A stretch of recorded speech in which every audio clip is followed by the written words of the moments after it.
Hey everyone, Brian here, and today I wanted to talk about a mistake I see from a lot of people trying to ship express from China. So express is either DHL, UPS, or FedEx.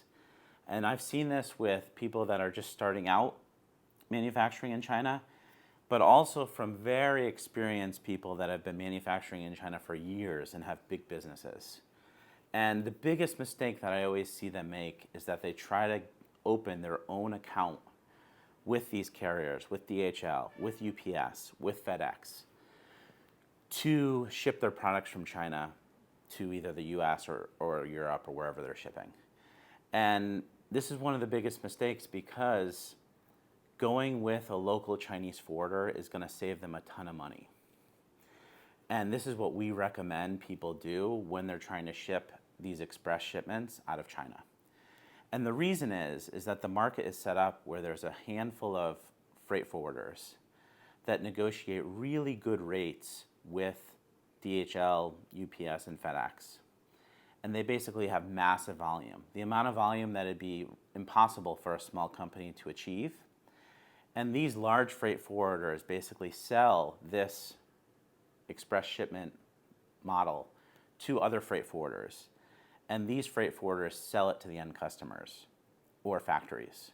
And so there could be thousands of freight forwarders selling to tens of thousands of people, and all of this freight is being aggregated to just a handful of top-tier express shipment freight forwarders.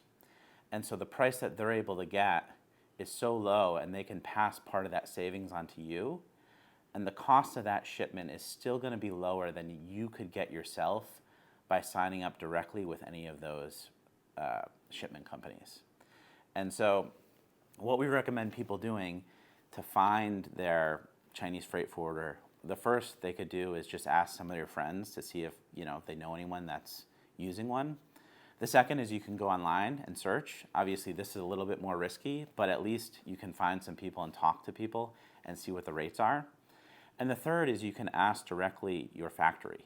And the reason why we say ask your factory is your factory usually knows kind of the supply chain in the area, and they'd be more than willing to ship it for you because they're going to also take a little bit of margin on the shipment. But it's very likely that even with them taking a margin, the express rate is going to be cheaper for you than if you were to do it on your own. So think about that the next time you're doing a freight shipment. And I just wanted to give, before we go, a few tips on shipping or preparing your shipment before you're ready to ship in China. So the first, we recommend that you keep all of your master cartons between 12 and 20 kilograms. The reason why we say this is because you're not going to be underweight per carton, but you're also not going to be overweight. So there's often charges if the carton is too small or too large. And we typically shoot for, when we make our products, 12 to 16 kilograms per carton. And when you're manufacturing, you can tell this to your factory so that when they finish production, they will pack them in these size cartons, and then you won't have any problems with the forwarder or the shipment after it's made. The second is how the shipments are calculated. So, and charged is based on the actual weight of the shipment or the volumetric. So if the volume takes up more space, then they'll charge you based on volume. And for express shipments, it's length times width times height divided by 5,000. And you can go on Google and do a quick search about how to calculate volumetric weight, and there'll be plenty of websites that will tell you how they calculate. So keep that in mind. Even if your product is super light, but if it takes up a lot of volume, it's going to cost you more than you think shipping express. Make sure that all of your suppliers use extra hard 5-layer cartons. And the reason for this is that it really protects the product when it's in transit, especially internationally. So when it gets to the final destination, your products are not damaged.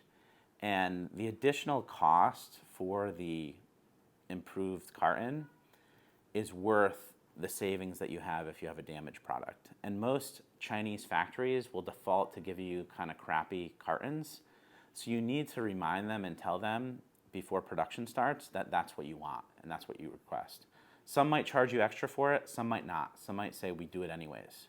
But just make sure to do that before shipping. The next of course, and it's kind of obvious, but try to reduce your individual product packaging size and try to reduce any open space in it.